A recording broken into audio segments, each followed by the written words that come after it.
गौवंश से है परेशान। इस ओर सरकार ने बड़ा कदम उठाते हुए फैसला लिया है कि 1 जनवरी से कोई भी गौवंशीय पशु खेतों या सड़कों पर दिखाई नहीं पड़ेगा। दूसरी ओर डग्गामार स्कूल वाहनों के द्वारा बच्चों की जान जोखिम में डालने वालों पर सरकार ने कड़ा रुख अपनाते हुए विशेष अभियान चलाया। शाहजहांपुर में एआरटीओ ने ऐसे 22 वाहनों को सीज किया। देखिए एआरटीओ शांतिभूषण पांडे का एक्सक्लूसिव इंटरव्यू।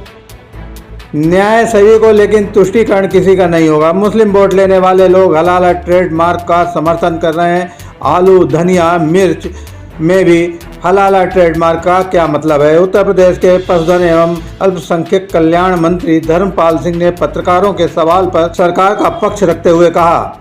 मंत्री धर्मपाल सिंह ने कहा कि 1 नवंबर से 31 दिसंबर तक संपूर्ण प्रदेश में अभियान चलाकर गौवंश को गौ आश्रय स्थल तक पहुंचाया जाएगा, जहां उनके चारा पानी व इलाज की व्यवस्था होगी। 1 जनवरी 2024 से कोई भी गौवंश पशु सड़कों पर अथवा खेतों में दिखाई नहीं पड़ेगा। यदि कोई गौवंशीय पशु खेत में घुसकर किसान का नुकसान करता है तो जिसकी गाय होगी उससे किसान की भरपाई कराई जाएगी।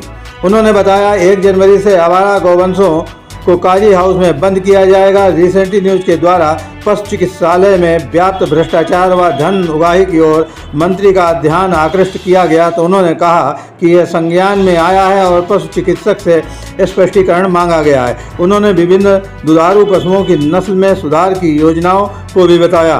साथ ही गौवंशीय पशुओं की टैगिंग कराने की बात भी कही। Recently news bureau. वो राजनीतिकरण है और जानबूझकर एक विशेष धर्म को निशाना बनाया जा रहा है। देखिए, जनता इस विषय की सराहना कर रही है हलाल वाले ट्रेड की, क्योंकि न्याय सबको, तुष्टीकरण किसी को नहीं। एक विशेष वर्ग को लाभ पहुंचाने के लिए हलाल ट्रेडमार्क था। अब धनिया पे काहे का हलाल का ट्रेडमार्क, सब्जी पे काहे का हलाल का ट्रेडमार्क, आलू पे काहे का हलाल का ट्रेडमार्क। इन सब ऐसे चीज़ों पर जो ट्रेडमार्क था, माननीय मुख्यमंत्री योगी आदित्यनाथ जी ने इसको जो प्रतिबंधित किया है, इससे उत्तर प्रदेश की जनता सराहना कर रही है और ये बहुत अच्छा विषय है। लेकिन वो कह रहे हैं कि समुदाय विशेष को, धर्म विशेष को टारगेट कर रहे हैं। ये वो लोग हैं जो मुस्लिम वोट लेना चाहते हैं। भारतीय जनता पार्टी जाति मजहब आधार पर राजनीति नहीं करती। भारतीय जनता पार्टी सर्व समाज की राजनीति करती है। भारतीय जनता पार्टी सभी को न्याय देने का काम करती है, सभी को सुविधाएं देने का काम करती है। हिंदू और मुसलमान के आधार पर राजनीति नहीं करती है। यदि गरीब हिंदू को घर मिला है तो गरीब मुसलमान को भी आवास देने का काम किया है। तो इस तरीके से एक जो पार्टी है, जो मुसलमान वोट उसे चाहिए, तो इसके लिए उन्हें दर्द हो रहा है। भारतीय जनता पार्टी ऐसा नहीं करती। योगी सरकार की निराश्रित गौवंश प्राथमिकता का विषय है। ऐसी गाय जो आपका प्रश्न है, उत्तर प्रदेश में, संपूर्ण उत्तर प्रदेश में निराश्रित गौवंश को आश्रय स्थल पर पहुंचाकर उनके चारे का प्रबंध करना, भूसे का प्रबंध करना, पानी का प्रबंध करना, प्रकाश की व्यवस्था करना, ये सरकार की प्राथमिकता का विषय है। आज भी समीक्षा बैठक में इसके निर्देश दिए गए हैं। 1 नवंबर से 31 दिसंबर तक संपूर्ण उत्तर प्रदेश में अभियान चलाकर निराश्रित गौवंश को आश्रय स्थल पर पहुंचाया जाएगा। इसमें 6 विभागों का कोऑर्डिनेट किया गया है। 6 विभागों में पंचायती राज विभाग, ग्राम विकास विभाग, नगर विकास, राजस्व, गृह और पशुपालन। आज इन 6 विभागों की यहाँ बैठक थी। उस मीटिंग में सभी अधिकारी उपस्थित हुए और उनको जिम्मेदारी के साथ तय किया गया है कि 31 दिसंबर के बाद कोई भी निराश्रित गौवंश किसानों के खेतों में, सड़कों पर, गलियों में दिखाई न दे। और यदि ऐसा गौवंश किसान के खेत में, सड़क पर, गलियों में दिखाई देता है तो इसे काजी हाउस पहुंचाया जाएगा। काजी हाउस में पहुंचाकर उसकी पहचान की जाएगी, क्योंकि हमने हरे उत्तर प्रदेश में हर पशु की गणना कर लिए, एयर टैग कर दिया है। यदि कोई पशुपालक एयर टैग भी निकाल देता है तो गांव के प्रधान, ग्राम पंचायत अधिकारी, लेखपाल, चौकीदार ये बताने का काम करेंगे कि ये गाय इनकी है, तो उनसे जितना नुकसान किसान का किया है उस नुकसान की भरपाई उसी पशुपालक से की जाएगी जिसकी वो गाय है। मंत्री जी, एक सवाल मेरा है आपसे। हम ये कहना चाहते हैं जैसे कि पशु की वजह से ये बताया जाता है हादसे वगैरह, रोड हादसे वगैरह बहुत होते हैं जी। तो जैसे कि कोयला वगैरह होता है, एक्सीडेंट होता है, तो उसके लिए लाल पट्टी वगैरह जिस टाइप से जैसे वाहनों में इस्तेमाल की जाती है, क्या गायों के लिए या फिर जो सांड वगैरह जो पशु है इनके लिए कुछ ऐसा नहीं किया जा सकता है जिससे कि एक्सीडेंट ना हो? वैसे लोगों को पहले से दिखे। प्रश्न आपका वाजिब है कि गाय कोई सिग्नल उंगलन तो मानती नहीं, लेकिन फिर भी हम लोग इसको गौशालाओं में ही भेजने का काम करेंगे, इसकी जरूरत है। नहीं फिर आपसे रोके जा सकते हाँ, हैं। इसके लिए हमने काजी हाउस में भेजने का मंत्री जी, एक अभियान पशुओं से भी तो बहुत एक्सीडेंट होते हैं ना। कि उनके रेडियम का पट्टा लगा दिया जाए तो वो उनका संदेश था यही। तो वो अभी क्योंकि हम सड़कों पर घूमने ही नहीं देंगे, हम काजी हाउस में नहीं पूरे गौशाला को भिजवाएंगे। इसके बाद जो गाय घूम रही है सड़क पर, काजी हाउस में भिजवा कर उसकी भरपाई उस काजी हाउस में जो गाय है उसके मालिक से करेंगे कि उसने उसको छोड़ने का काम क्यों किया। धन्यवाद। पशु चिकित्सालयों में काफ़ी अनियमितताएं हैं। कभी कि आपने वहाँ निरीक्षण किया, बिना पैसा लिए हुए किसी किसान को जो पशु लेकर जाते हैं उनको देखते ही नहीं है, और खुलेआम मतलब जो है पैसा लिया जा रहा है। यहाँ भी पशु चिकित्सालय, वहाँ भी खुलेआम पैसा लिया। देखिए, आज मैंने शिकायत आई है, मैंने डॉक्टर का स्पष्टीकरण मांगा है। दूसरा, दवाइयाँ हम फ्री देने का काम कर रहे हैं। ऐसी कोई कठिनाई हो तो बताइएगा, हम उस पर कार्रवाई करेंगे।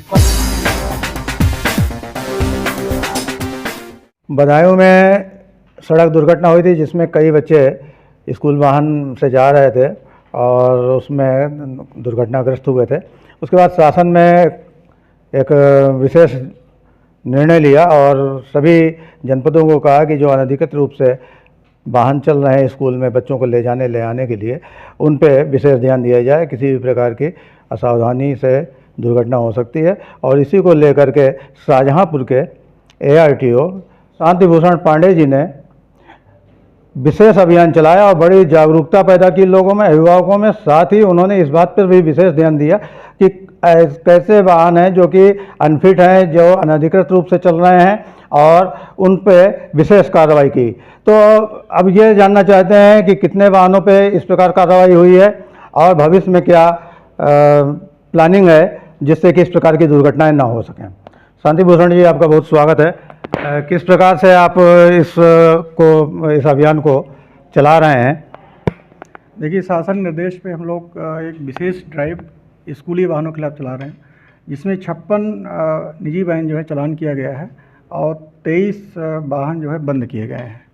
और हम लोग प्रयास ये है कि जो निजी वाहन चल रहे हैं उनका कमर्शियल में कन्वर्ट हो जाए और उनके परमिट बन जाए, जिससे कि वो एक मुख्य धारा में आ सकें। जो भी वाहन हैं उनके परमिट, फिटनेस, बीमा, PUC जितने भी डॉक्यूमेंट होते हैं सारे पूरे हो जाए, तभी वो स्कूलों में चलें।